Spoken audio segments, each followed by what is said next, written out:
সমাধান দিবে, একটা কিছু বলবে বইলা নিয়ে গেছে, নিয়ে যে ওখানে আমাকে 3 ঘন্টা আজকে আর আমার মোবাইলে যা প্রমাণ আছে সব ওরা ডিলিট করে ওদের মতন ওরা বলে যে আমরা যেরকম ভাবে বলবো সেরকম ভাবে ভিডিও করবি, তোরা কোনো কথা বলবি না। তো ওরা যেরকম বলছে এরকম ভাবে চুপ করে আসলাম। আমার মা হাত জোর করছে যে আর ভিডিও করতে তো করতে হবে, আমার মেয়ের গায়ে হাত তুলো না, আমার মেয়ের চেহারা নষ্ট করো না।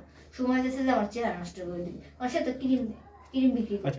মাঝে মাঝে বলতো তো নির্দিষ্ট না, মাঝে মাঝে বলতো টাকার জন্য বলতো, নর্মালি ভেবে নিতাম। তারপরে যখন আমি সিরিয়াস ভেবে হয়ে যেতাম তখন বলতো যে মজা করছি, শুধু তুই এগুলো ফাইজলামি করতেছি এরকম বলে। এতটা সিরিয়াস নিই নাই, কিন্তু ঘটনা হওয়ার পর বুঝতে পারছি সে আমার প্রতি সিরিয়াস ছিল। সে আমাকে বিয়ের প্রলোভন দেখাইতে খালি বারবার, আমাকে বিয়ে করবে, জাম করে আমাকে বাসায় নিয়ে। আমি বিয়ে করিনি, আমার এই যে যার সাথে বিয়ে ঠিক ছিল সে মারা গেছে।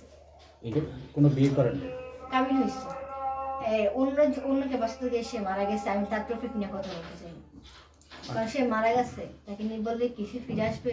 আর সে থাকলে কি তারা আমার সাথে এগুলো ঘটনা ঘটাতে পারতো?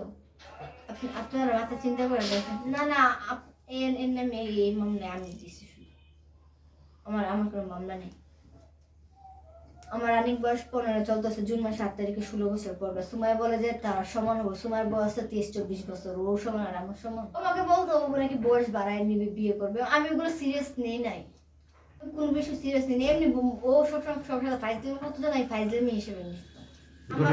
আমাকে ফোন করে সুমাইয়া নিশ্চিত বলে যে আন্টি আপনি বাসায় আসেন, আমি আপনাদের কিছু প্রুফ দেখাবো যে আমার হাজবেন্ড আপনার এখানে যে এরকম, আপনি এর আগে বিনিয়োগতে বলছে, আপনারা ওগুলো তুলে ধরেন।